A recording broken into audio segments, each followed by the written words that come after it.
Party కార్యకర్తకి ఎప్పుడు YCP అండగా ఉంటుంది. మీ మీద ఎవరైతే అక్రమ కేసులు పెడుతున్నారో, మీ మీద దాడులు చేస్తున్నారో వారి పేర్లు అయితే రాసుకోండి. వచ్చే మన ప్రభుత్వంలో సప్త సముద్రాల అవతలన్నా సరే తీసుకొచ్చి ఇక్కడ నిలబెడతామని జగన్ చెప్తారు. నిజంగా అంత పరిస్థితి ఉంటుందంటారా? సప్త సముద్రాల అవతల ఉంటే 5 ఏళ్ల తర్వాత ముంచుతాడు కదా. మేమే సప్త సముద్రాల్లో ఇప్పుడే ముంచితే ఆ దుర్మార్గులందరినీ, వైసీపీ దుర్మార్గులు ఎవరెవరు ఉన్నారో వాళ్ళందరినీ ముంచితే, మేమే ముంచితే అఫెన్స్ లేకపోతే ఎలా ఉంటుంది? ఒకసారి ఆలోచన చేయండి. మాకేం శౌర్యం లేదనుకుంటున్నారా? పరాక్రమం లేదనుకుంటున్నారా? మాకేం తొడలు లేవనుకుంటున్నారా? మీరు అధికారం ఉండే ఆ రోజు చేశారు, ఈ రోజు చేయండి. మగవాడైతే ఎవడో వైసీపీ వాడు. మీరున్నే అధికారంలో, మేమున్నే అధికారంలో, అధికారం ఉండేటప్పుడు కూడా చేసేది. మేము దుర్మార్గానికి పాల్పడ్డాం. మాదంతా అక్రమ కేసులు బనాయిస్తున్నారు, మా వాళ్ళ మీద భయపెడుతున్నారు, భయాలను చేస్తున్నారు. దానిలో భాగంగా నా మీద కూడా మద్యం కుంభకోణం అని ఒక కుట్రపూర్తంగా కుట్ర చేస్తుంది, నన్ను అరెస్ట్ చేసే ప్రక్రియ జరుగుతుంది, నన్ను మద్యం కుంభకోణంలో ఇరికిచ్చే కుట్ర జరుగుతుంది అనేది జగన్ ఆరోపణ. నిజంగా మద్యం కుంభకోణంలో జగన్ ఉన్నారంటారు? ఏ ప్రభుత్వం అయినా కానీ ప్రభుత్వం మద్యం అమ్మింది ఈ ప్రపంచ చరిత్రలో ఎక్కడైనా ఉందా? ఒక జగన్మోహన్ రెడ్డి గవర్నమెంట్ తప్ప.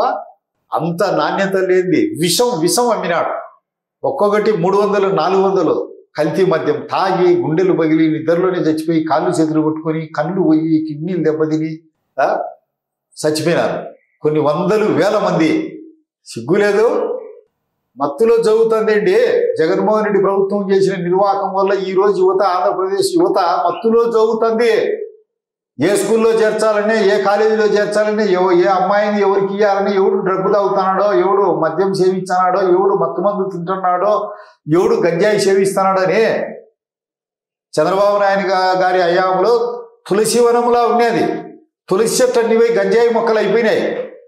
ఆ గంజాయి మొక్కలను ఏరేసే పని ఎంత స్పీడ్గా మొదలు పెడితే అంత మంచిది. లేకపోతే మీరు చెప్పింది కరెక్టే. మా వాళ్ళు ఊచకోతకు వస్తాడు, ఇటు అటు కాదు, ఊచకోత ఆచరణలో చూపియాలి. మనమేమి అధర్మం వద్దు, డెమోక్రటిక్గానే పోదాం. వాళ్ళు ఎవరెవరు తప్పు చేశారో సగటు కార్యకర్త కోపము జగన్ను జైలుకు పంపలేదని ప్రతి ఒక్కరికి ఉంది. ఇంకా ఎప్పుడు అది మద్యం కుంభకోణంలో అరెస్ట్ చేస్తారంటారు. నిజంగా జగన్ అరెస్ట్ అవుతారు ఈ మద్యం కుంభకోణంలో? ఎదుగ్గాడు, నాకు సంబంధం లేదు మద్యం కుంభకోణం అనేది జగన్ చెప్తారు. నేనంతా న్యాయమైన పరిపాలన చేశానని చెప్తారు. ప్రజల కోసం నేను డీబీటీ ద్వారా లక్షల కోట్లు వాళ్ళ అకౌంట్లో బటన్ నొక్కానని చెప్తారు ఆయన. వాళ్ళ నాయనది కదా అంతా. వాళ్ళ నాయన వాళ్ళ అబ్బగారు సల్లపల్లి జమీందారులు, లేకుంటే మా పెమ్మసాని గండికోట పరిపాలకులు, లేకుంటే మా విజయనగర చక్రవర్తులు, లేకుంటే మా ముసునూరి కమ్మపాలకులు, లేకుంటే మా జల్లపల్లి యలమ సామ్రాజ్య వారసులు. ఏం వేల కోట్లు, లక్షల కోట్లు, ప్రాంతాలు లక్షల ఎకరాలు ఉండి అదంతా ప్రజలకు ఇచ్చినాడు. అంటే పుట్టుకతోనే భయపడుతూ జగన్మోహన్ రెడ్డి గోల్డెన్ స్పూన్ అంటారు. నిజమండి? వాళ్ళ నాయన సీఎం అయినాక అంతవరకు వాళ్ళ నాయన కూడా చేతులు అందరి మీద చేతులు వేసేదే, ఏముంది ఇటు ఇచ్చిపో అనేది. ఎక్కడ చూసినా అప్పులే, తిరిగి ఇచ్చేది లేదు, నో రీపేమెంట్. కాయలా చేసి గుజరీకెత్తిన సంస్థ. దీంట్లో ఏ ఆర్థిక వనరులు లేవు. ఇలా అంతా సొడబ్బా వాంచుకోవడం.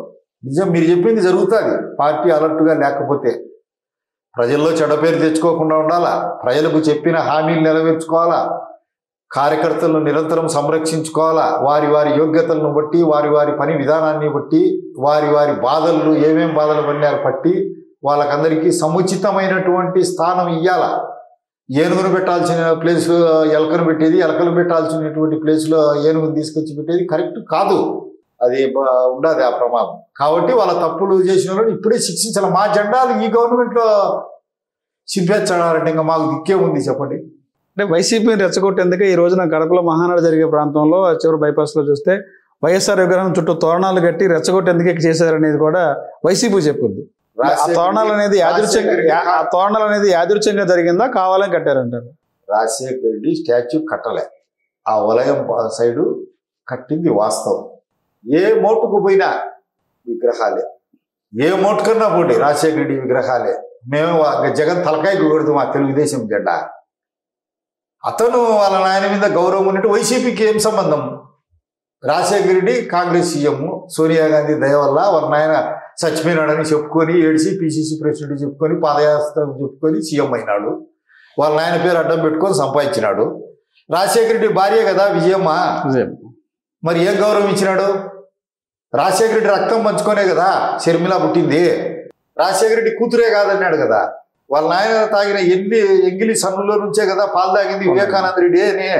వివేకానంద రెడ్డిని ఎట్ట చంపినారా వృద్ధుని సంపో. నీకు మన భారతదేశ చరిత్రే కౌరవ పాండవులు మన వాళ్ళే కదా, మన తాతగారు కదా, నరుక్కొని చచ్చినారు ఆశ కోసం. వాళ్ళు డైరెక్ట్ యుద్ధం చేసినారు. నువ్వేదే పడుకోండేవాడిని నిద్రమత్తులో ఉండేవాడిని చంపుతావు నువ్వా మాకు నీతులు చెప్పేది? నువ్వా డెమోక్రసీ గురించి, అన్యాయం గురించి, అక్రమం గురించి, అధర్మం గురించి చెప్పేది? ఆ స్థాయి ఆ స్ట్రేచర్ ఉందా నీకు జగన్మోహన్ రెడ్డికి?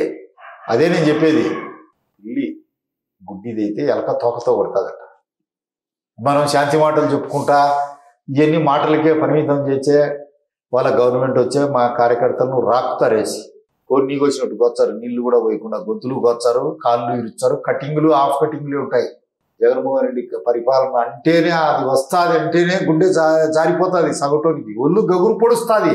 అవన్నీ అధికారంలోకి వచ్చినాం కదా, అవన్నీ మర్చిపోతే మా కుర్చీలు మాకు భద్రంగా ఉన్నాయి కదా అన్నారనుకో, వాడు వస్తాడు వాయువేగంతో మనోవేగంతో.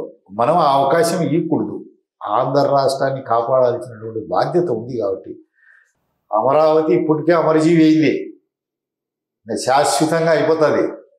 పోలవరం పరిగే పరుగు చేతికి దొరకదు, రోడ్లు ఉండవు, ఉద్యోగస్తులు జీతాలు ఉండవు, అవన్నీ మర్చిపోతారు. అయితే ఏమంటే ఆంధ్రుల జ్ఞాపక శక్తి అతి తక్కువ మర్చిపోతారు. నిరంతరాయంగా అతను చేసిన అక్రమాల అన్యాయాలు ప్రజలకు గుర్తు చేయాలా, రోడ్లు మిలమిల మెరసాలా, రాయలసీమంతా నీళ్లతో పాడిపచ్చల సౌభాగ్యంతో వర్ధిల్లాలా, ప్రతి ఒక్కరికి ఎంప్లాయ్మెంట్ ఉండాలి. ఇప్పుడు ఉక్కు ఫ్యాక్టరీ పెడతా అంటాడు, చాలా సంతోషం అయింది. ఓ 3000 మందికి ఉద్యోగాలు వస్తాయని ఆయన చెప్తారు. మహానాడులు అనౌన్స్ చేశారు. పరోక్షంగా వచ్చాయి. ఆ ఇనుప అద్దలు పెట్టుకొని ఆ లారీలు ట్రాన్స్పోర్ట్ చేసేవాళ్ళు, ఆడ కూలీలు ఇనివెత్తే వాళ్ళు, ఇట్లాంటివన్నీ కొప్పర్తికి అంటున్నాడు. అవన్నీ మంచి జరుగుతాయి. అట్లా మంచి జరిగి ఎంప్లాయ్మెంట్ పెంచాలి.